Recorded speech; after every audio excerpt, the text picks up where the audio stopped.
ভিডিওটি দেখার আগে সবার কাছে ছোট্ট একটি রিকোয়েস্ট করতে চাই, প্লিজ প্লিজ প্লিজ যারা ভিডিওটি দেখবেন সবাই একটা করে সাবস্ক্রাইব করে দিবেন। আপনাদের ভালোবাসা পেলে এমন ভিডিও আরও উপহার দিব। ভিডিওগুলো বানাতে অনেক কষ্ট হয়, আমি জানি। ভিডিওটি অনেক মানুষই দেখবেন, প্লিজ একটা করে সাবস্ক্রাইব করে দিবেন। সবাইকে পুরো গল্পটি দেখার জন্য অনুরোধ রইল। ঘড়িতে রাত 3টা বাজতে চলল। রুমের এক কোনায় বসে আছে ইসমি। কান্না তার ছোটবেলার সঙ্গী। আজও সে কান্নার মাধ্যমে নিজেকে সামলানোর মিথ্যা চেষ্টা করে যাচ্ছে। কিছুক্ষণ পর উঠে রুমের লাইট অন করে পাশের রুমে দেখতে গেল মা বাবা ঘুমিয়েছে কিনা। গিয়ে দেখলো বাবা চশমা খুলছে। কিছু লাগবে বাবা? আসলে গলাটা শুকিয়ে যাচ্ছে। তা তুই এখনো জেগে আছিস কেন মা? শরীর ঠিক আছে তো? জি বাবা, আমি ঠিক আছি। বাবা খেয়ে নাও। যা নিয়ে পড়। ইসমি বাবার রুমের লাইট অফ করে নিজের রুমে চলে আসে। এসে লাইট অফ করে বেলকনিতে দাঁড়িয়ে চোখের কোণে পানিকে ভাবতে থাকে 1 মাস আগের ঘটনা। ছোটবেলা থেকে একা বড় হয়েছে ইসমি। মা বাবা 7 বছরের রেখে মারা যান। মামা মামি একমাত্র গার্জিয়ান ছিলেন। মামা যথেষ্ট আদর করতেন বা এখনো করেন, কিন্তু মামি ততটা ভালো পান না ইসমিকে। ইসমি তার মায়ের মতো যথেষ্ট সুন্দরী এবং নম্র স্বভাবের, তাই বিয়ের প্রস্তাব 16 বছর বয়স থেকেই আসতো। মামা ইসমিকে বিয়ে দিতে চায় না, কিন্তু ইসমির মামি বিয়ে দেওয়ার জন্য বেকুল হয়ে পড়েছে। মাত্র 18 বয়সে পা রেখেছিল ইসমি। সেকেন্ড ইয়ারে উঠবে ভেবেছিল, অনেক দূর পড়বে বলে, কিন্তু মামা পড়াতে চাইলেও মামি মানা করতেন। তাও মামা ইসমিকে লুকিয়ে টাকা দিয়ে পড়াশোনা করাতেন। মামির জোড়াজুড়িতে ভালো বিয়ের প্রস্তাব পেয়ে ইসমির বিয়ে দিয়ে দেন 18 বছর বয়সে। এমনি কপাল ছিল ইসমির যে বিয়ের দিন রাতে বাসর ঘরে বসা অবস্থায় জানতে পারে তার বর গাড়ি অ্যাক্সিডেন্টে মারা গেছে। বরের বিনা স্পর্শে সে বিধবা। আজ পর্যন্ত সামনাসামনি দেখেনি তাকে, যার জন্য সে আজ সমাজের কাছে বিধবা। বর মারা যাবার পর শ্বশুর শাশুড়ি ইসমিকে নিজের মেয়ের মতো আগলে রেখেছে। ইসমির জন্য বিয়ের প্রস্তাব এলেও ভালো ফ্যামিলি থেকে আসে না, বিধবা বলে। আর ইসমির শ্বশুর শাশুড়িও ইসমিকে বিয়ে দিতে চান না। ইসমি এক পুরো পরিবার পেয়েছে তার শ্বশুর বাড়িতে। শ্বশুর শাশুড়ি, 10 বছরের দেবর, 19 বছরের এক ননদ, তাদের নিয়েই বেঁচে আছে ইসমি। শ্বশুর সামান্য অফিসে চাকরি করেন। দেবর মাহিন 5-এ পড়ছে, আর ননদ মোহিনী 2nd ইয়ারে ইসমির সাথে পড়ে। ইসমি পড়ালেখার পাশাপাশি কিছু বাচ্চাদের পড়ায়, সেই টাকা দিয়ে নিজের খরচ বহন করে। রাত গড়িয়ে সকাল হতে চলল।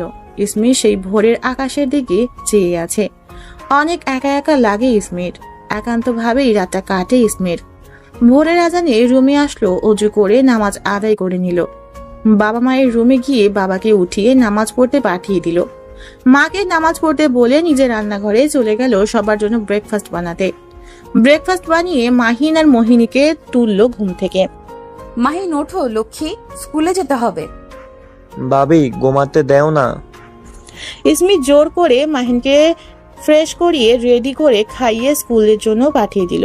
মোহিনীও রেডি হয়ে কলেজে চলে গেল। ইসমি বাবা মাকে ব্রেকফাস্ট করিয়ে বাবাকে অফিসে পাঠিয়ে দিল। নিজেও রেডি হচ্ছে ক্লাসের জন্য। ইসমি মা খেয়ে যা, এইদিকে আয়, আমি খাইয়ে দিচ্ছি। আর শোন, তাড়াতাড়ি আসিস, মোহিনীকে আজ দেখতে আসবে আজ সন্ধ্যায়। আচ্ছা মা। ইসমি খেয়ে বেরিয়ে পড়লো ক্লাসের উদ্দেশ্যে। এই হলো ইসমির রেগুলার দিন কাটানোর রুটিন। এদিকে ইন লন্ডন মর্নিং 8 AM। রুমের সাদা পর্দাগুলি উড়ছে বাতাসে। সকালে তাজা রোদ ঘুমে ডিস্টার্ব করছে ইমরেতির। কখন থেকে সেলফোনটা বেজেই চলেছে, তাই বাধ্য হয়ে ফোনটা হাতে নিল। ফোনের স্ক্রিনে ভেসে উঠল calling from Bangladesh, sweet mom. মৃদু হেসে কলটা রিসিভ করলো Imret. Good morning sweetie. Good morning. Flight কখন? বাংলাদেশে 4 PM ল্যান্ড করব। আজ কতদিন পরে তোকে দেখবো। সারা বছর লন্ডন থাকিস, আমি রিকোয়েস্ট করলে এসে দেখা করে চলে যাস। এইবার আসলে আর যেতে দেব না। Mom, you know very well that শুধু তোমার ছোট ছেলের বিয়ের জন্য যাচ্ছি বাংলাদেশ। বিয়ে শেষ হলে আমি লন্ডন ব্যাক করব। তোর আর আসতে হবে না। কলটা কাটতেই পাশে থেকে মেইলি কণ্ঠে কেউ বলে উঠল, Imoj, where are you going? I am done for today. Still, I am not satisfied, Imoj. See ya. Bye. ইমরাত গাড়ির চাবি নিয়ে হোটেলের রুম থেকে বেরিয়ে পড়ল। চোখে সানগ্লাসটা লাগিয়ে হাঁটা ধরলো। পিছন থেকে কেউ ইমস বলে ডাকলো, তাই ইমরাত দাঁড়িয়ে পিছনে ফিরল। Hey, Nuna, what's up? Nothing much. And why are you here? Oh, just for you. Really? Oh, Imoj, please give me some time, no baby. Sure, sweetie. Calm down. I'm gonna spend the whole day with you. Oh, good, really.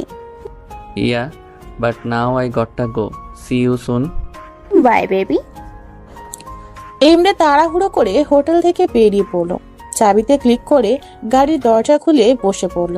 কানে Bluetooth গুঁজে কাউকে call দিয়ে গাড়ি start দিল ইমরাত। Yeah, manager already? Yes, sir. ইমরাত পুরো নাম ইমরাতি লিনোর। বাবা মায়ের আদরের বড় সন্তান। পড়ালেখা, অফিস সব লন্ডন থেকেই করছে ইমরাত। ছোট ভাইয়ের বিয়ের জন্য বাংলাদেশ আসতে হচ্ছে ইমরাতকে। In Bangladesh, in airport 4 PM। Sir luggage আমাকে দিন। Take it. By the way, where is my car? ওই তো স্যার। ওকে, তুমি লাগেজ নিয়ে বাসায় আসো। I am going. ইমরাত তার গাড়ি নিয়ে বেরিয়ে পড়ল। কিছুক্ষণ পর ইমরাতের বেস্ট ফ্রেন্ড আফরাত কল করলো। মুচকি হেসে কলটা রিসিভ করলো ইমরাত। তুই নাকি বাংলাদেশে আসছিস? কাম ডাউন আফরাত, গালি কেন দিচ্ছিস? মাত্র গাড়িতে উঠলাম, বাসায় গিয়ে আমি কল করতাম। বাসায় পৌঁছা, আমি আসছি। ইমরাত কলটা কেটে সেলফোনটা রেখে সামনে তাকিয়েই ও নো, ড্যাম ম্যান। গাড়িটা ব্রেক করে সাইড করলো Imrat. That's why I hate Bangladesh. কোনো রুলস ফলো করে না, রাস্তায় বাচ্চা ছেড়ে আবার বাঁচানো হচ্ছে। ড্রাগে গজগজ করতে করতে গাড়ি থেকে নেমে সামনে গেল ইমরাত। বাচ্চাটাকে এভাবে স্ট্রিটে ছেড়ে দিলে তো অ্যাক্সিডেন্ট করবে। টাইমলি গাড়ি ব্রেক করতে না পারলে কি হতো বুঝতে পারছেন? ইমরাত যখন কথাগুলি বলছিল, মেয়েটি পিছনে মুড়ে পায়ে ভর করে বাচ্চাটাকে দেখছিল কোথাও ব্যথা পেয়েছে কিনা। ইমরাতের আওয়াজ শুনে মেয়েটি উঠে ইমরাতের দিকে ফিরল। ইমরাত শুধু মেয়েটির দিকে তাকিয়েই রইল। ইমরাতের মাইন্ডে লাজুক দুটি চোখ তুলেও আমার দিক তাকালো। অধরে তার হাসির ছোঁয়া আমার হৃদয় ভরিয়ে দিল। কালো ওড়নার আঁচল দিয়ে মুখখানি ছিল অল্প ঢাকা। হলুদ তার গায়ের রং, রেশমি ঘন কোমর পোড়া চুল তার। সাগরের ঢেউয়ের মতো মনের পানিগুলি উথাল পাথাল করছে আমার। মেয়েটি মিষ্টি হাসি দিয়ে বলে উঠল, সরি ভাইয়া, আসলে মেয়েটি হয়তো বা ভুলে রাস্তার মাঝে চলে এসেছে। আমি বুঝিয়ে দিয়েছি, আর এমন করবে না। মেয়েটির আওয়াজে ইমরাতের চেতনা হয়। মেয়েটির দিকে তাকিয়েই মুচকি হেসে বলল, তোমার কিছু হয় না? না তো। গাড়ি ব্রেক করতে না পারলে তো তোমার উপর দিয়ে যেত। Be careful. জি। মেয়েটি সেই মিষ্টি হাসি দিয়ে চলে যাচ্ছিল। ইমরাত পিছন থেকে ডাক দিল, এই যে পিচ্ছি, শোনো। আমি আর কাউকে কি দেখতে পাচ্ছ? আমি মোটেই পিচ্ছি নই। 17 পেরিয়ে 18তে এসেছি। তাই? আচ্ছা, নাম কি তোমার? ইসমি রহমান। কোথায় যাবে বলো, আমি ড্রপ করে দিচ্ছি। শিওর? ইয়া। মেইন রোডের পাশে। ওকে, কাম। ইমরাত গাড়ি স্টার্ট দিবে, বাট দেখলো ইসমি সিট বেল্ট লাগায়নি। Seat belt? Oops, sorry. Imrat গাড়ি স্টার্ট দিল। ইসমি বাহিরের দিকে চেয়ে আছে। আকাশের মেঘ জাদুর খেলা খেলছে, আর সেই আকাশ চুপটি করে দেখছে ইসমি। আর ইমরাত মুগ্ধকর চোখে দেখছে ইসমিকে। ইমরাত বলে উঠল, আমার নাম তো জিজ্ঞেস করলে না। মনে ছিল না। তা আপনার নাম কি? এমারেত্তি লিনর। এটা কি নাম ছিল? কেন? আমার দাঁত তো ভেঙে গেছে অলরেডি আপনার নাম উচ্চারণ করতে গিয়ে। আসলে এটা আরবিক নেম, দাদু আরবিক, তাই শখ করে আরবিক নাম রেখেছেন। বাই দ্য ওয়ে, ছোট করে ইমরেত বা ইমস বলতে পারো। ইমরেত আনকমন নেম, লাইক ইট। তোমার নাম কিন্তু অনেকটা আমার নামের মতো, ইসমি ইমরেত। ওকে ওকে, রাখেন এখানেই। এটা বাসা তোমার? না, এখানে আমি দুটো বাচ্চাকেই পড়াই। ভালো থাকবেন এন্ড ধন্যবাদ লিভ দেওয়ার জন্য। ইমরাত শুধু মেয়েটির দিকে তাকিয়েই ছিল। ইমরাত গাড়ি ঘুরিয়ে বাসায় রওনা দিল। ইসমি বাড়িতে ঢুকতেই একটা বাচ্চা ছেলে বলে উঠল, আপু আপু এত লেট করলে কেন? সরি। ইমরাত তার গাড়ি একটি বিল্ডিং এর গেটে ঢুকালো। দারোয়ান সালাম দিল। পাশের বিল্ডিং এ এবং ইমরাতদের ছাদের থেকে কিছু মেয়ে উকিঝুঁকি দিয়ে দেখছে ইমরাতকে। ইমরাত গাড়ি পার্ক করে লিফট দিয়ে 6 তলায় উঠল। বাড়ির কলিং বেল বাজাতেই একটা মহিলা গেট খুলে দিল আর মুখ ভরা হাসি নিয়ে বলল, বড় বাবা। ইয়া, তো নীলা আন্টি কেমন আছো? জি বাবা, ভালো। পাশের রুম থেকে এক পুচকি মেয়ে 6 বছরের হবে দৌড়িয়ে এসে ইমরাতের কোলে উঠল। আমার বেবি ডল কেমন আছে? ভালো মামা, তুমি? তোমাকে দেখে এখন পুরো ভালো। কি রে আপু, তুই মুখ এমন করে রাখছিস কেন? তো কি করব? এত রাগ? আরে বড় আপু, মা, ছোট ভাই সবাই দেখি মুখ ফুলিয়ে রেখেছে। তা আমার ড্যাড কোথায়? অফিসে আসতে প্রবলেম হয়নি তোর ভাই? Not at all mom, listen no. তোর সাথে কথা নাই? অনেক ক্ষুধা পেয়েছে তো। আল্লাহ, এখনো খাসনি তুই? আমার বাবাটা সুখে কি হয়েছে? আয়, আমি খাইয়ে দিচ্ছি। ফ্রেশ হয়ে আসি আমি, তুমি রেডি করো। আর এই যে বড় ভাই, এর আগে প্রেম টেম করে ফেলেছো? এতদিন তোর জন্যই তো বিয়েটা হলো না। মেয়েটা কে? ইমরাতের বড় আপু শিলা বলল, এই তো আমাদের 5 তলায় ভাড়া থাকে, নাম মোহিনী। তাই নাকি? যাচ্ছি তো সন্ধ্যায় দেখতে, তাই না? তোর বাবা আসুক, তুই গিয়ে ফ্রেশ হয়ে নে। ইমরাত সোজা তার রুমে চলে গেল।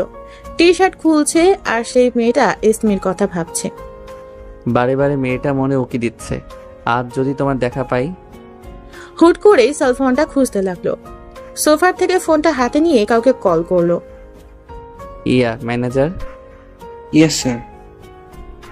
একজনের সম্পর্কে ইনফরমেশন প্রয়োজন তাড়াতাড়ি। নাম ইসমি রহমান, মেইন স্ট্রিট রোড এর 2য় বিল্ডিংয়ে, 2টো বাচ্চা পড়ায়। আমার মেয়েটার সম্পর্কে সব তথ্য চাই, মানে A to Z, everything. Got it? Yes sir. Imrat তাওয়ালটা নিয়ে ওয়াশরুমে চলে যায়। ইসমি ফ্ল্যাটে এসে দেখে আশেপাশের বিল্ডিং এর মেয়েগুলি তাদের ফ্ল্যাটে উঁকি ঝুঁকি দিচ্ছে। কিছু মেয়ে ইসমিদের বিল্ডিং এর তারা দাঁড়িয়ে কথা বলছে গেটের সামনে। কি হয়েছে তোমাদের? এত হাসি লজ্জা কাকে দেখে দিচ্ছ? আর ওই বিল্ডিং এর মেয়েগুলো উকি দিচ্ছে কেন?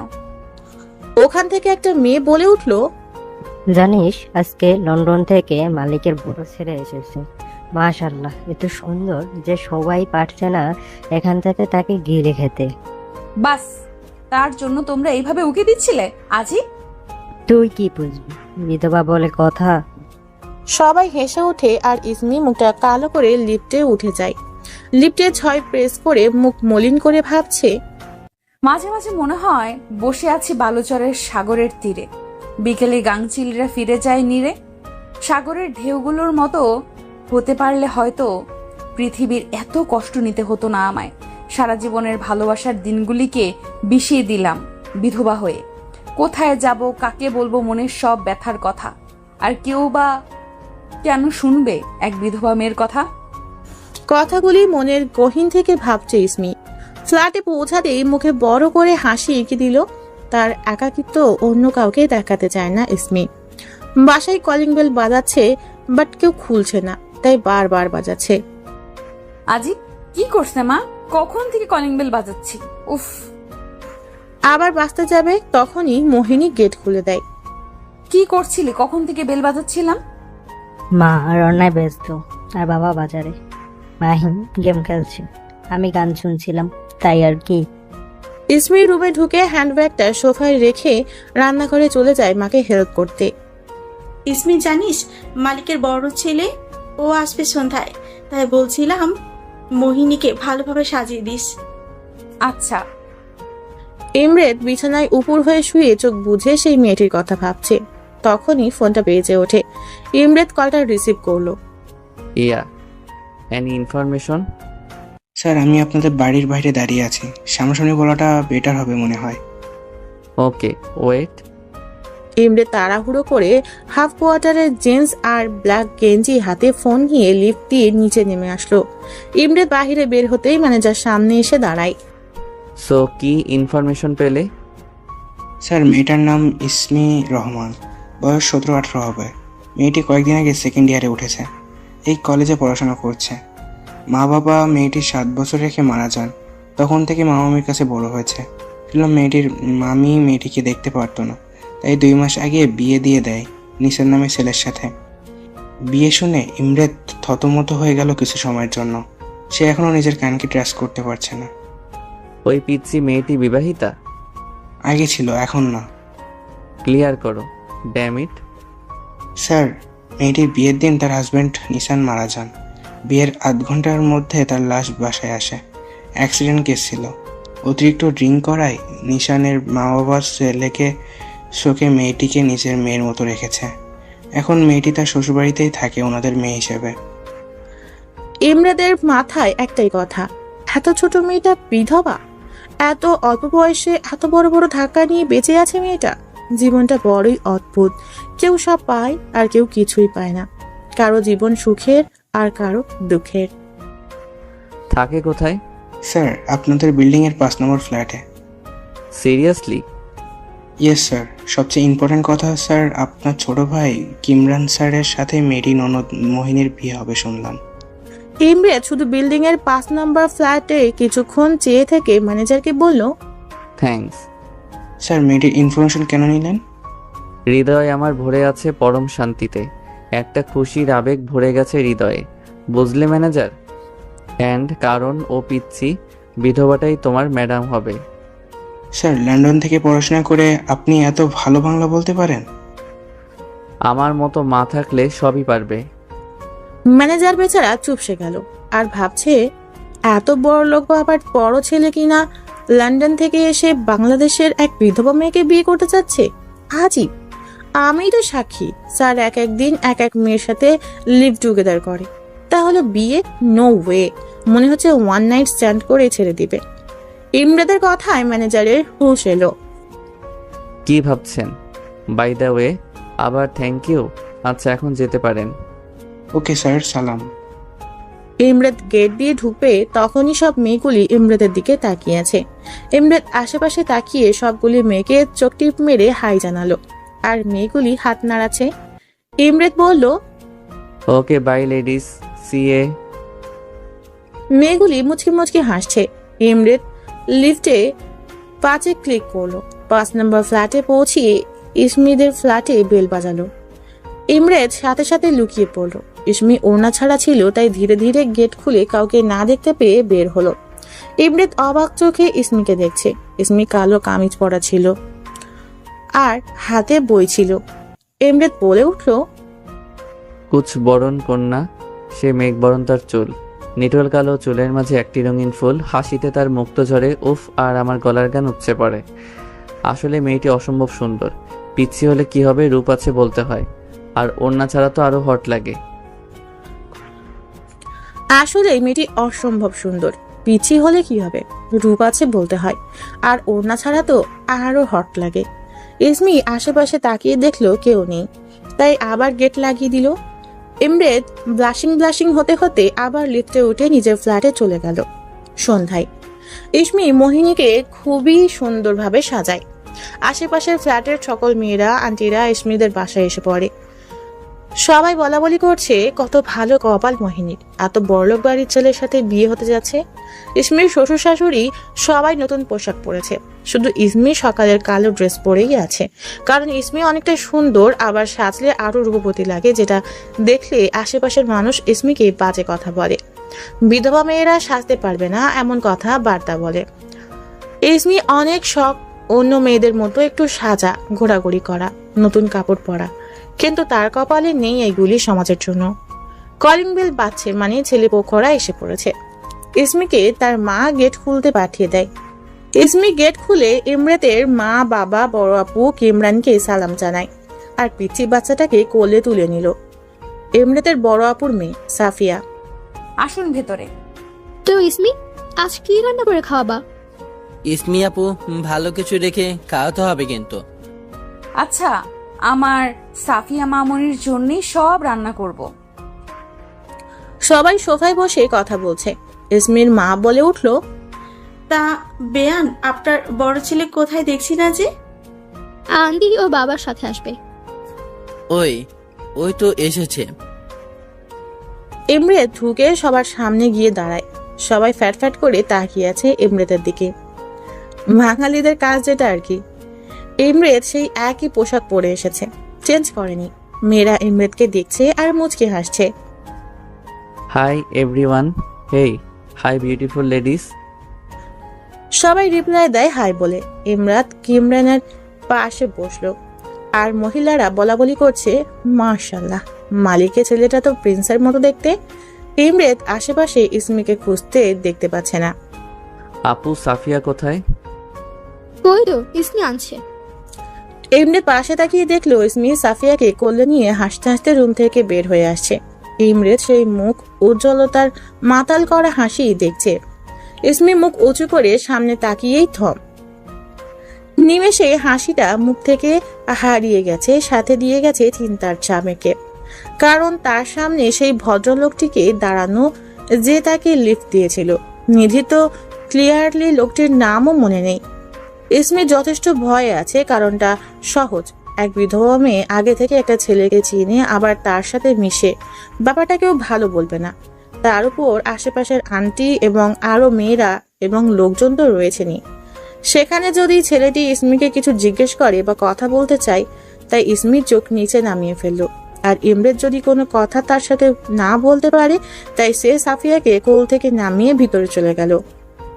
ইমরেত এখনো ইসমির চলে যাওয়ার পথে তাকিয়ে আছে। ইমরাতের ব্যাপারটা হজম হলো না, কারণ তাকে দেখে সেই স্থান থেকে কোনো মেয়ে চলে যাবে তা কখনো হয়নি। তাও ইমরেত ভ্রুক্ষেপ করলো না। কিমরান আর মোহিনীর বিয়ের তারিখ এবং বিয়েটা কিভাবে হবে তা নিয়ে কথা চলছে। আজ থেকে 14 দিন পর কিমরান আর মোহিনীর বিয়ের তারিখ ঠিক করা হয়েছে। আর বিয়েটা মুসলিম ধর্ম মেনে হবে, কারণ ইমরাতের বাবা তাদের ধর্মের নীতি খুবই ভালোভাবে পালন করেন। ইসমি মোহিনীকে নিয়ে আসে বসার রুমে। কিমরানের পাশেই বসানো হয়েছে মোহিনীকে। অপরূপ লাগছে মোহিনী আর কিমরানকে। দুজন দুজনকে ভালোবেসে কাছে পেতে চলল। সবাই তাদের জুটিকে যথেষ্ট পছন্দ করেছে এবং দুজনকেই দুজনের পাশে বেশ মানিয়েছে। সবাই কথা বলছে, বাট ইমরেত ইসমিকে দেখছে আর ভাবছে, রোজ রোজ স্বপ্ন দেখি আর মন চলে যায় অনেক দূরে, 7 সাগর আর 13 নদী পার হয়ে আমার মনের পাখির কাছে। কিন্তু পাখি তো বুঝতে যাচ্ছে না যে সে কাউকে পাগল করে দিচ্ছে। মনের আয়নায় ইদানিং ভেসে উঠছে একটি মধুর মুখ। সে যে আমার অনেক দিনের চেনা। কাজল কালো ডাগর চোখে অনেক কথা বলতে চায়, কিন্তু বলতে গিয়ে পারে না বলতে। সে যেন বোবা, কথা নাই তার মুখে। সারাদিনের কাজের মাঝে নদীর স্রোতের মতো সময় কাটে। তার যত কষ্ট দুঃখ চেপে রেখেছে নিজের বুকে। আমি যে তাকে বুকে নিতে চাচ্ছি। আসবে কি আমার বুকে? হয়তো আসতে চাইবে না। জড়ো করে আনতে হবে পাগল। আমাকে যেহেতু বানিয়েছে, পাগলামিটাও ওকে সহ্য করতে হবে, ওকেই নিভাতে হবে আমার পাগলামি। ইমরেত একথানে ইসমির দিকে তাকিয়ে ভাবছে কথাগুলি। ব্যাপারটা কেউ লক্ষ্য না করেও মোহিনী লক্ষ্য করেছে, আর মোহিনী বুঝেছে এটা কোনো সাধারণ তাকিয়ে থাকা নয়। মোহিনী কিছুটা বুঝেছে। ইসমি অনেকক্ষণ যাবৎ দেখছে ইমরেত তার দিকে তাকিয়ে আছে। সে না এখান থেকে যেতে পারছে না কিছু বলতে পারছে, তাই চুপচাপ দাঁড়িয়ে সবার কথা শুনছে। ইসমির বাবার কথায় ইমরেতের ঘোর কাটে। তো ইসমি বাবা কি জব করো? আঙ্কেল, লন্ডনে আমাদের বিজনেস আছে, এখানেও আছে, তাই দুটোই আমি চালাই। বাবা আবার চলে যাবে নাকি? তেমনটাই ভেবেছিলাম, বাট এখন ঠিক বলতে পারছি না। কথাটা ইসমির দিকে তাকিয়ে বলল ইমরেত। কথাবার্তা শেষ হলে ইমরেতরা চলে আসে তাদের বাসায়।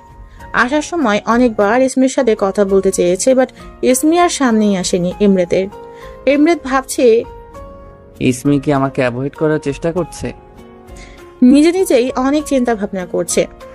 রাত 12টা বাজতে চললো, ইমরেতের ঘুম আসছে না। বারান্দায় দাঁড়িয়ে ভাবছে ইসমির কথা। এত মেয়ের সাথে লিভ টুগেদার করেছে, সাথে ওয়ান টাইম স্ট্যান্ডও।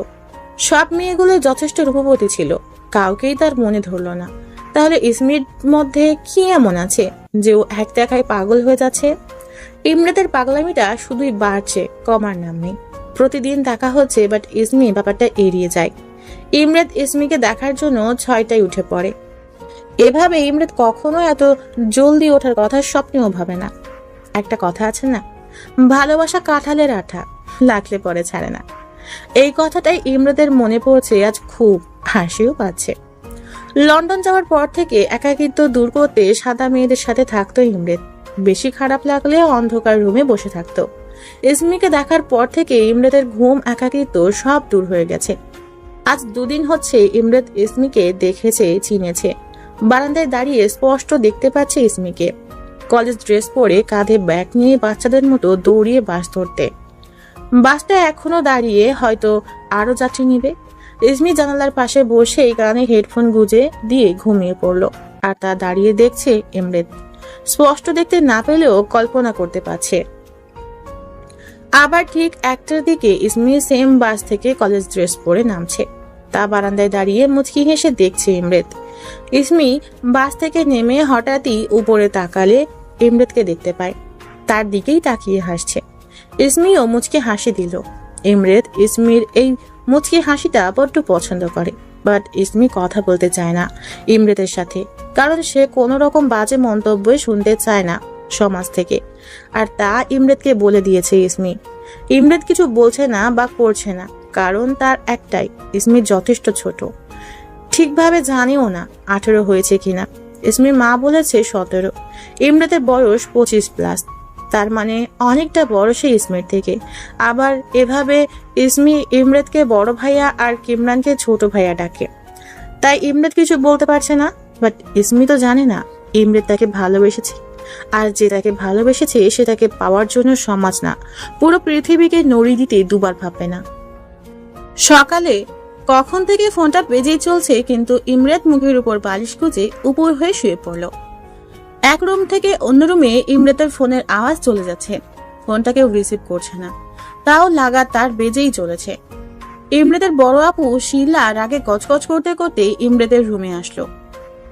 বাহ, নিজের প্রবলেম হচ্ছে ফোনের আওয়াজে, তাই কার বালিশ গুজেছে, আর আমাদের কি প্রবলেম হচ্ছে না? একই তো আমি। ইমরেতের দিকে এগিয়ে যাচ্ছিল, তখনই আবার ফোনটা বেজে উঠলো। শিলা ফোনের স্ক্রিনে না দেখেই রিসিভ করলো। রিসিভ করতে কেউ বলে উঠলো, বেবি কি হয়েছে তোমার? 3 দিন ধরে কল করছি, তুমি কল কেন ধরছো না? আমি তোমাকে অনেক মিস করছি। শিলা স্ক্রিনে তাকিয়ে দেখলো নোনা নামে কেউ কল করেছে। কলটা কেটে দিল। কল হিস্ট্রি চেক করে শিলা হতভাগ। আরো অনেকগুলি নাম, বেবি, এমন আবারও কল করছে, বাট এখন লেখা লিলি। শিলার মাথা ঘোরার মতো অবস্থা। ফোনটা কেটে পাশের টেবিল থেকে 1 গ্লাস পানি সোজা ইমরেতের গায়ে ঢেলে দিল। কে কে কে? উফ, আপু তুই? শিলা ইমরেতের কান ধরে ফোন দেখিয়ে বলে উঠল, এগুলি কি? জাস্ট ফান আপি, সো চিল। আর বেশি বকবক না করে কফি পাঠা, ঘুমের বাস্ত দিলি। তোকে তো আমি পরে দেখছি। ইমরেত ফ্রেশ হয়ে কফি নিয়ে বারান্দায় দাঁড়িয়ে নিচে তাকাতেই দেখে ইসমি দাঁড়িয়ে। একটু মুচকি হেসে ইসমির দিকে তাকিয়ে আছে। তোমার ওই অদ্ভুত চাহনি পাগল করে আমায়, নেশা লাগিয়ে গায়ে শিহরণ দিয়ে যায়। ইসমি আনমনে দাঁড়িয়ে দূর আকাশে সকালের পাখির আনাগোনা দেখছে, আর ইমরেত তার ভাবনায়। সব স্বপ্ন কেটেছি আমি তোমার জন্য, আমার এই মনের তাজমহলে। ইসমির মা ডাকাতে ইসমির রুমে চলে যায়, আর ইমরেত আকাশে তাকিয়ে নিজের মায়াপরীর ভাবনায় বিভোর হয়ে যায়। তোমাকে আমি পেতে চাই আমার মতো করে, যেমন সাগরের নীল ঢেউ খুঁজে নিয়েছে তার মতো করে। ইমরেত কফি খেতে খেতে ড্রয়িং রুমে গিয়ে দেখে তার বাবা নিউজ পেপার পড়ছে। Good morning dad. Good morning. Ready হয়ে নাও, একটা স্পেশাল মিটিং আছে। ইয়া। আজ সারাটা দিন ইসমির খুবই বাজে গেছে। কলেজের ছেলেগুলি টাচ করতে চেয়েছিল, তার উপর নোংরা ল্যাঙ্গুয়েজ। ইসমি বাসায় ফিরে অনেকটা সময় কাঁদে। জীবনে কিছুই পেল না মেয়েটা। যেই বয়সে মা বাবার সাথে খেলে পার করার কথা, সেই বয়সটা সে বিধবা শুনে কাটাচ্ছে। আর পারছে না এই কঠোর পৃথিবীতে বেঁচে থাকতে। কেন অন্যদের মতো একটা সুন্দর জীবন পেল না সে? ইসমির সব সময় নিজেকে একা একা লাগে। তার মা বাবার কথা অনেক মনে পড়ছে আজ। বারান্দায় দাঁড়িয়ে আকাশের দিকে তাকিয়ে ভাবছে ইসমি। মা বাবা, তোমরা আমাকে ছেড়ে ভালো আছো তাই না? কিন্তু আমি যে ভালো নেই। জীবনে বেঁচে থাকার কোনো মানে তো আমি দেখছি না। আর যে পারছি না, তোমাদের কাছে নিয়ে যাও না মা। জানো, সবাই বলে আমি এতিম, বাজে, বিধবা। আমার জন্যই নাকি তোমরা চলে গেছো। আমার কারণেই নাকি আমি বিধবা। সত্যি কি তাই মা? সবাই আমাকে খারাপ, বাজে বলে। আমি তো খারাপ না, কারোর খারাপও চাই না। তাও কেন তোমাদের রাজকন্যা হয়ে জীবনটা কাটাতে পারলাম না? কেন বাবার প্রিন্সেস হতে পারলাম না? আমি খারাপ, তাই কেউ নেই আমার। চোখের পানি বেয়ে পড়ছে। এগুলি বলতে বলতে আর কাঁদতে কাঁদতে সেখানেই দেয়ালে হেলান দিয়ে ঘুমিয়ে পড়ে। ইসমি সেই যে ঘুমিয়েছে, এখনো ওঠার নাম নেই। রাত 1টা বাজতে চলল। কখন থেকে তুমুল বৃষ্টি হচ্ছে। ইসমি ধীরে ধীরে ঘুম ভাঙলো। বৃষ্টি দেখে নিজেই হেসে দিল। বৃষ্টি কম বেশি সবারই পছন্দ, আর ইসমির তো মনটাও খারাপ। বৃষ্টিতে ভিজলে মন অনেকটা হালকা লাগতো। এখন 1টার বেশি বাজছে। সবাই ঘুমিয়ে বিভোর, কেউ জেগে নেই। বৃষ্টিতে ভিজলে প্রবলেম কি? কেউ দেখতেও পাবে না। ইসমি সময় নষ্ট না করে ধীরে ধীরে দরজা খুলে আবার লক করে ছাদে চলে যায়। নিজেই 3-4টা লাফ মেরে ভিজতে লাগলো। ইসমির হাসি যেন মুখ থেকে যাচ্ছেই না। আকাশের উপর মুখ করে চোখ দুটি বন্ধ করে দাঁড়িয়ে আছে।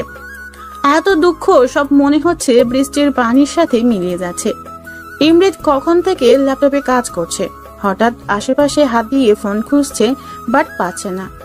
কই রাখলাম? এখানেই তো ছিল। কিছুক্ষণ খুঁজে মনে পড়লো সাফিয়ার সাথে ছাদে খেলছিল ইভিনিং এর সময়। হয়তো ছাদেই। এখন না সকালে গিয়ে আনবো, বাট বৃষ্টি পড়ছে। আমি তো সাইডে রেখেছিলাম, যদি ভিজে যায়। ইমরেদ কিছু না ভেবে উঠে দরজা খুলে উপরে গেল। গিয়ে ছাদের দরজা খুলতে ঠান্ডা বাতাস আর ছিটে ছিটে পানি ইমরেদের গায়ে শিহরণ দিয়ে গেল। ইমরেদ নিজেকে গুটিয়ে বলে উঠল, শীত চলে আসছে। সাইড দিয়ে গিয়ে ফোনটা হাতে নিয়ে দেখলো 34টা কল, আর ফোনটা এখনো বেঁচে আছে। ইমরেদ ফোনটা নিয়ে হাঁটা ধরলো। তখনই নুপুরের আওয়াজ আসলো অন্য পাশ থেকে। এত রাত্রে ছাদে কে আসবে? ইমরেদ একটু উকি দিতেই আশেপাশের আবছা আলোতে দেখতে পেল ইসমিকে, সম্পূর্ণ ভেজা শরীরে, কালো জামা পরে পেঁচানো, আকাশের দিক মুখ করে দাঁড়িয়ে আছে। ইসমির গায়ে থেকে পানিগুলি টপ টপ করে নিচে পড়ছে আর এক অদ্ভুত আওয়াজ করছে। ইমরেদের মনে ঝড় বইছে, তুমুল ঝড়। না পারছে চলে যেতে, না পারছে কাছে যেতে। ইমরেদ সাথে সাথে নিজের হাত দুটি মুঠ করে মুখ খিচে চোখ বন্ধ করে জোরে জোরে শ্বাস নিল। ইমরেদ নিজে নিজেই বলে উঠল, ব্রেথ কন্ট্রোল। তুই কিছুই দেখিসনি। গুড, পা ব্যাক কর। কিন্তু ইমরেদ সেখান থেকে এক পাও ব্যাক করতে পারছে না, বরং মুগ্ধকর চাহনিতে দেখছে ইসমিকে। সে যে পারছে না নিজেকে কন্ট্রোল করতে। ইমরেদ না চাওয়া সত্ত্বেও 1 পা 2 পা করে এগিয়ে যাচ্ছে ইসমির দিকে।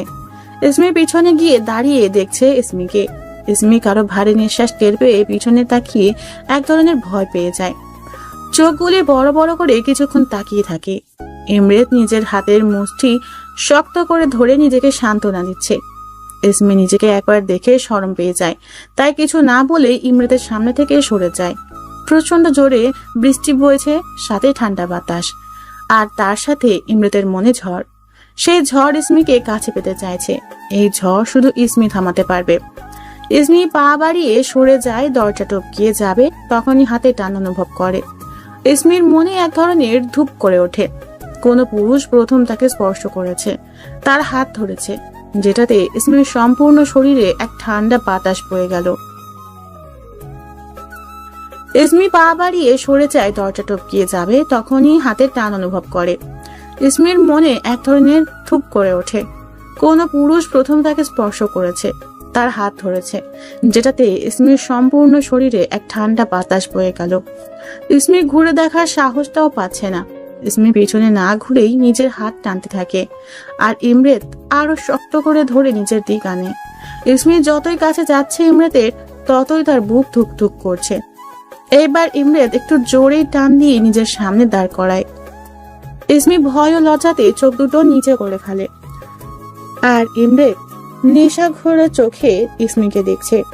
ইসমি নিচে তাকিয়েই বলল, বড় ভাই, ভাইয়া হাতটা ছাড়ুন প্লিজ। ইমরেত কথাটা শুনে হাতটা ছেড়ে দিল। ইসমি সরে যাবে তার আগে ইমরেত তার হাতটা ইসমির কোমরে হালকা করে রাখলো। ইসমি বড় বড় চোখ করে ইমরেতের দিকে তাকালো। ইমরেত ইসমির অবাক চাহনি দেখে কোমর ধরে আরেকটু টান দিল। ইসমি ইমরেতের শরীরের সাথে লাগার আগে নিজের দুই হাত ইমরেতের পেটে রাখে, নিজেকে ইমরেতের সাথে মিশানোর থেকে। ইমরেত ইসমিকে দেখতে ব্যস্ত। ইসমির মেঘবরণ চুলে টিপ টিপ বৃষ্টির পানি পড়ছে, আর সেই বৃষ্টির পানি ইসমির সারা শরীর বেয়ে নিচে পড়ে অদ্ভুত শব্দ করছে। ইসমির পুরো শরীর কাঁপছে, ঠোঁট, চোখ, গোলাপি ঠোঁট দুটি বেশি শিহরিত হয়ে কাঁপছে। ইমরেত ইসমির হাত দুটি নিজের এক হাতে নিয়ে পিঠে ঠেকিয়ে নিজের সাথে মিশিয়ে নিল। ইসমি চোখ বুজে কেঁপে খিচে দাঁড়িয়ে আছে। ইসমি কি করবে তা সে জানে না, কারণ এই অনুভূতির সাথে তার আজ প্রথম পরিচয়। ইসমি চিল্লান দিবে নাকি ইমরেতকে ধাক্কা দিবে, তার কিছুই ইসমির মাথায় আসছে না। বুক ফেটে আওয়াজ করতে ইচ্ছে করছে, কিন্তু পারছে না, কোনো আওয়াজই আসছে না গলা দিয়ে। ইমরেত ধীরে ধীরে কোমরটা স্লাইড করলো, আর ইসমি কেঁপে ইমরেতের হাত খামচে ধরে। ইমরেতের হাত ক্রমশ শুধু উপরে যাচ্ছে ইসমির পেটের সামনে। ইমরেতের হাত থামে। ইসমি আর সইতে পারছে না এই অনুভূতি। হঠাৎ এমন অনুভূতি ইসমি নিতে পারছে না। ইসমি চোখ ধীরে ধীরে খুলে দেখলো ইমরেত তার দিকে তাকিয়ে আছে। ইসমি চোখ নামিয়ে বলল, কি করছেন? ইমরেত আনসার না দিয়ে ইসমিকে আরো নিজের সাথে মিশিয়ে নেয়। এতটুকু ফাঁক নেই দুজনের মধ্যে। ইমরেত নিজের মুখটা ধীরে ধীরে ইসমির কানের কাছে নিয়ে বলে, আই লাভ ইউ ইসমি। ইসমির বোঝা চোখ দুটি আপনা আপনি গলে গেল। সে এইমাত্র কি শুনলো? ইমরেত তাকে ভালোবাসে। এটাও কি সম্ভব? একজন লন্ডন বড় হওয়া ছেলে এক বিধবা মেয়েকে প্রপোজ করছে, নাকি সে জানে যে ইসমি বিবাহিতা হয়েও বিধবা? ইমরেত ইসমির কথার উত্তর না পেয়ে আবার বলল, I really do, I truly love you. Ismi ধাক্কা দিয়ে ইমরেতকে সরিয়ে দেয়। ইসমির দৌড় দিতে নিলে ইমরেত ইসমির হাত ধরে ফেলে। ইমরেত ইসমির দিক আগায়, আর ইসমি পিছনে। ইমরেত বলল, আমি রিপ্লাই এখনই যাচ্ছি না ইসমি। তুমি তো আর আমার মতো ফিল করো না, বাট আমি জানি ধীরে ধীরে তুমিও সেম ফিল করবে যা আমি তোমার জন্য করি। ইসমি ইমরেতের চোখে হারিয়ে যাচ্ছে। কি যেন তার চোখে আছে যা ইসমিকে এক আলাদা অনুভূতি দিচ্ছে। ইমরেত নিজের হাত দিয়ে ইসমির দুই হাত আলতো করে ধরলো। ইসমি, আমি তোমাকে অনেকটা ভালোবেসে ফেলেছি, যেই ভালোবাসাটা দিন দিন ক্রমশ বেড়েই চলেছে। ইসমি কি বলবে সে জানে না, শুধু সে ইমরেতের চোখের দিকে তাকিয়ে আছে। সে চোখ ফিরাতে পারছে না। ইমরেত যে এতটা সুন্দর তা আজ প্রমাণ তার সামনে। ছোট চুল পেয়ে বৃষ্টির পানি এসে ইমরেতের মুখে ছিটিয়ে যাচ্ছে। সাদা চেহারায় লাল লাল ভাব আসছে, হয়তোবা কেঁদেই দেবে ইমরেত। ইমরেত আবারও বলল, দেখো, আই নো দ্যাট আমি খারাপ, আমি তোমার যোগ্য না, বাট কি করব বলো? আমি যে তোমায় ভালোবেসেই চলেছি। এই মনকে কিভাবে বোঝাবো? আজ 3 দিন ধরে নিজেকে কন্ট্রোল করে রেখেছি, আজ আর পারলাম না। জানি তুমি আমার থেকে যথেষ্ট ছোট, বাট এই মনকে কি বলবো? ইসমি ইমরেতের কথায় এক ঘোরে চলে যাচ্ছে। ইমরেত ইসমির হাত ছেড়ে দিয়ে আলতো করে কপালে চুমু খায়।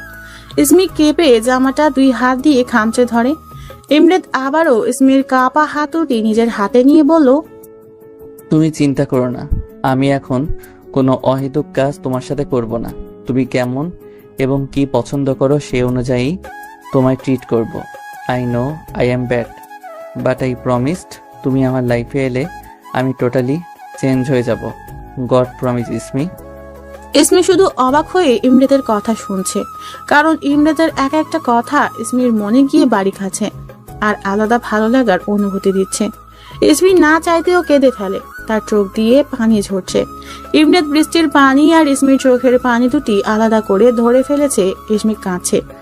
ইমরাত সাথে সাথে ইসমির থেকে একটু দূরে দাঁড়িয়ে ইসমির হাত ছেড়ে দিয়ে বলল, ইসমি, তুমি না চাইলে আমি তোমাকে টাচ করব না, never, god promised, but please কেঁদো না। ইসমি লাল চোখ ইমরাতের চোখে রেখে কাঁদতে কাঁদতে বলল, কেন ভালোবাসেন আমায়? আপনি কি জানেন না যে আমি কি বা কে? জানলে কখনো আমায় ভালোবাসার কথা বলতে পারতেন না। আমি যে কারোর ভালোবাসা ডিজার্ভ করি না। ইমরাত কথাগুলি শুনে ইসমিকে টেনে নিজের বুকে নিয়ে নেয়। ইসমি চোখ বন্ধ করে ইমরাতের বুকের ঠুকঠুক আওয়াজগুলি শুনতে পাচ্ছে, যা ধীরে ধীরে বেশি বিট করছে। ইমরাত বলে উঠল, আমি কিছু জানতে চাই না, শুনতে চাই না, বুঝতে চাই না। আমি শুধু তোমায় চাই, তোমায় নিজের করে পেতে চাই, তোমার ভালোবাসা পেতে চাই, তোমার সব কষ্ট আমার ভালোবাসা দিয়ে মুছে দিতে চাই। ইসমি, আমি তোমাকে অনেক ভালোবাসি, এতটাই যে আমি এখন তোমার কথা ছাড়া কারো কথা ভাবতেই পারি না। আমি জানি তুমি আমায় ভালোবাসো না, বাট আমি কনফিডেন্টলি বলতে পারবো তুমিও আমায় ভালোবাসবে। ইসমি চোখ বুঝে ইমরাতের বুকের ধুকধুক আওয়াজ শুনছে, আর ইমরাতের কথাগুলি ইসমির এক আলাদা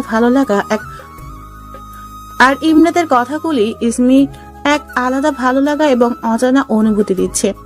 সে এমন কথাগুলি কখনো আগে শুনেনি। ইমরাত ইসমিকে ছেড়ে ইসমির সামনে দাঁড়িয়ে বলল, কিছু তো বলো ইসমি। ইসমি না চাওয়া সত্ত্বেও এক আলাদা অনুভূতি লাগছে, যা সে নিজেও জানে না। ইসমি আচমকাই বলল, আমি চেষ্টা করব। কথাটা বলে নিজের মুখ নিজে চেপে ধরলো, আর ইমরাতের মুখে বিশ্বজয়ের হাসি। ইমরাত কখনো কল্পনাই করেনি যে ইসমি তাকে মেনে নেওয়ার চেষ্টা করবে। ইমরাত সাথে সাথেই ইসমিকে হালকা করে জড়িয়ে ধরে। ইসমিকে ছেড়ে বলল, ঠান্ডা লেগে যাবে, অনেকক্ষণ যাবৎ ভিজছ, বাসায় গিয়ে চেঞ্জ করে নাও। ইসমি নিচে তাকিয়ে মাথা নাড়িয়ে হ্যাঁ বলল। ইমরাত ইসমির এক হাত ধরে নিচে নেমে আসলো, আর ইসমি আর চোখে ইমরাতকে দেখছে। হাফ প্যান্ট পরে আছে ইমরাত, সাথে হাতা কাটা গেঞ্জি। ইসমির কেমন এক আলাদা ফিলিংস হচ্ছে, এক আলাদা অনুভূতি হচ্ছে। ইমরাত ইসমিকে লিফটে উঠিয়ে দিয়ে নিজেও উঠল। ইসমি অবাক চোখে তাকালো ইমরাতের দিকে। ইমরাত মুচকি হাসি দিল, আর ইসমির বুকটা থক করে উঠল। লিফট 5 তলায় থেমে গেল। ইসমি ফ্ল্যাট থেকে বেরিয়ে এলো। ইমরাত বলে উঠল, ফোন নাম্বারটা বলো। ইসমি মাথা নিচু করে নাম্বারটা বলে দিল। ইমরাত মুচকি হেসে বলল। ইসমি মাথা নাড়িয়ে হ্যাঁ বলল। ইসমি গেটের সামনে গিয়ে তাকিয়ে দেখে ইমরাত এখনো দাঁড়িয়ে। ইমরাত মাথা নাড়িয়ে ভিতর যেতে বলল। ইমরাত হাসি দিয়ে নিজের ফ্ল্যাটে এসে খুশিতে পারছে না নাচতে। সে এত পরিমাণ খুশি যে কি করবে বুঝেই পাচ্ছে না। ফ্রেশ হয়ে নিল। ফ্রেশ হয়ে ইসমির কথা ভাবছে। ইসমি রুমে ঢুকে দুটো বড় নিঃশ্বাস নিল। তার মানে কেউ ওঠেনি। ইসমি ধীর পায়ে নিজের রুমে গিয়ে দরজা লাগিয়ে জোরে একটা নিঃশ্বাস নিল। কেমন এক ভালো লাগা কাজ করছে। হয়তো কেউ তার কেয়ার নিচ্ছে বা ভালোবাসার মানুষ পেয়েছে তাই। ইসমি নিজের অজান্তেই মুচকি হাসলো। হেসে ওয়াশরুমে গেল ফ্রেশ হতে। ফ্রেশ হয়ে বের হলো। তখনই ফোনটা বেজে উঠলো। ইসমি ফোনটা নিয়ে কিছুক্ষণ তাকিয়ে রইল। কি করবে, ধরবে না। উফ, দ্বিধায় ভুগছে ইসমি। কলটা কেটে গেল। আবারও কল এসেছে। এইবার সাহস নিয়ে রিসিভ করলো, আর ইমরাতের মধুর কণ্ঠ ভেসে আসলো। ইসমি কানে ফোন গুঁজে স্ট্যাচুর মতো দাঁড়িয়ে আছে। সে জানেই না কি বলতে হবে বা কি করতে হবে। নার্ভাস? তাহলে কথা বলছো না যে? আচ্ছা, ফ্রেশ হয়েছো? ডিনার? আচ্ছা, হোয়াটসঅ্যাপ আছে? ওটা কি? গড, ওকে লিসেন, প্লে স্টোর অ্যাপে গিয়ে হোয়াটসঅ্যাপে লিখে সার্চ করে ইনস্টল করে চালু করে আমাকে একটা মেসেজ দিও। কেন? আগে করো, দেন বলছি। আচ্ছা। অনুসারে প্লে স্টোর থেকে হোয়াটসঅ্যাপ ইনস্টল করে ওপেন করে নিল। ওপেন করতেই ইমরাত ভিডিও কল দিল। ইসমি কলটা রিসিভ করতেই ইমরাতকে দেখতে পেল। বিছানায় বালিশ চড়িয়ে ফোনের স্ক্রিনে সেই পাগল করার মতো হাসি দিচ্ছে। ইমরাত বলে উঠল, ফোনটা এখানে সেট করে রেখে খাবার নিয়ে আসো। আসলে আমার ক্ষুধা পাচ্ছে না।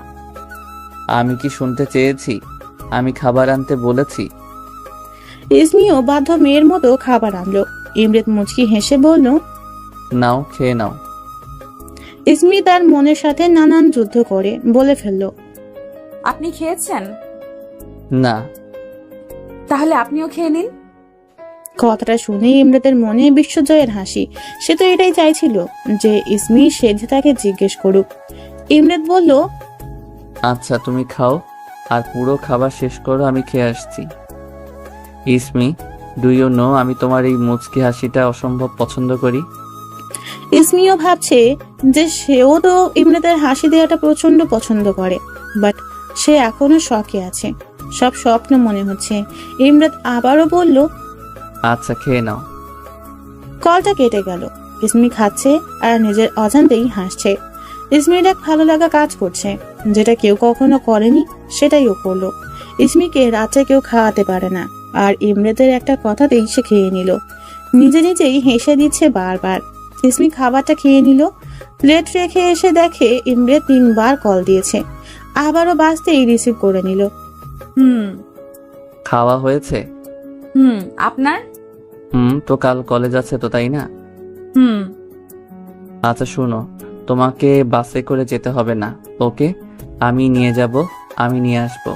আর প্লিজ ছেলেদের কাছ থেকে 100 হাত দূরে থাকবা। কেউ কিছু বললে ফার্স্টলি আমায় বলবা, গট ইট? এত অনুভূতি কোথায় রাখবে ইসমি? সে যে শুধু অবাক হচ্ছে। না, আমি বাসে যেতে পারবো, আমার প্রবলেম হয় না। আমি তো তোমার মতামত চাইনি, আমি শুধু যা বলেছি তা মানবে। জি, বলছিলাম যে আজান দিচ্ছে। তো তোমার কি ঘুমে ধরেছে? না, মানে নামাজ পড়তে হবে তো। নামাজ পড়বে? আচ্ছা আমি রাখছি, তুমি নামাজ কমপ্লিট করে কল দিও। জি, একটা কথা বলি। ইয়া সুইটি বলো। সুইটি শুনে ইসমির বুকে ধুক করে উঠল। সুইটিকে এমন টান আর অদ্ভুত ভাবে বলল ইমরাত, ব্যাপারটা ইসমির অসম্ভব ভালো লেগেছে। ইসমি বলল, আপনিও নামাজ পড়তে পারেন, আজান তো দিয়ে দিয়েছে। আসলে আচ্ছা যাচ্ছি, আমি নামাজ পড়ে এসে কল করব, ওকে? ইমরাত উঠে পড়ল। ওর অনেক বছর ধরে নামাজ কালাম আল্লাহর নাম নেওয়াই হয়নি। লন্ডনে গিয়ে সব ছেড়ে দিয়েছিল, বাট সে ইসমির কথা ফেলতে পারবে না। তাই মসজিদে যাওয়ার জন্য কাপড় পরে পবিত্র হয়ে টুপি পরে বাহিরে বের হয়ে দেখে তার বাবা মসজিদ যাওয়ার জন্য বের হবে। ইমরাতের বাবা ইমরাতকে দেখে একটা বড় লেভেলের শক খেলো। ইমরাতের বাবা বলল, ইসমিত বাবা, এত সকালে তুই এভাবে? আমি ড্রিম দেখছি না তো? না বাবা, চলো নামাজ আদায় করে আসি। ইমরাতের বাবা একটা বড় হাসি দিল আর ছেলের মাথায় হাত বুলিয়ে দিল।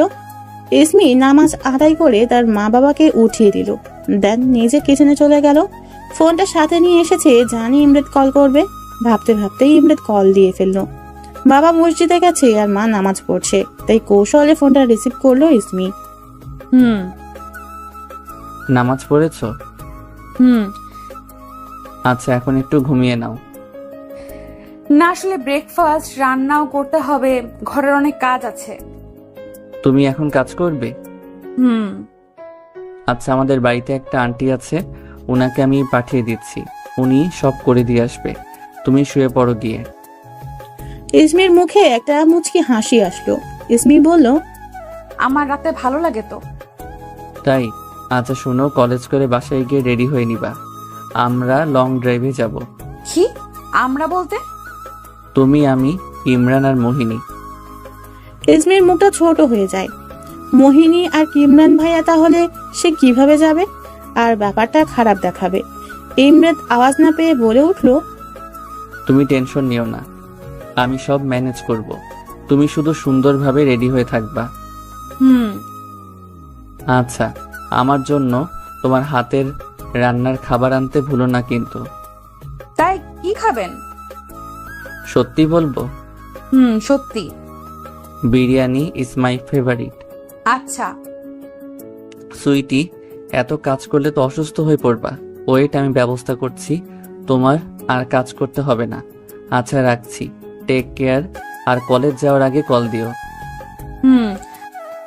ইমরাত কলটা কেটে দিয়ে বালিশে মুখ গুজে 3-4 ঘন্টা আগে ঘটে যাওয়া ঘটনা মনে করছে।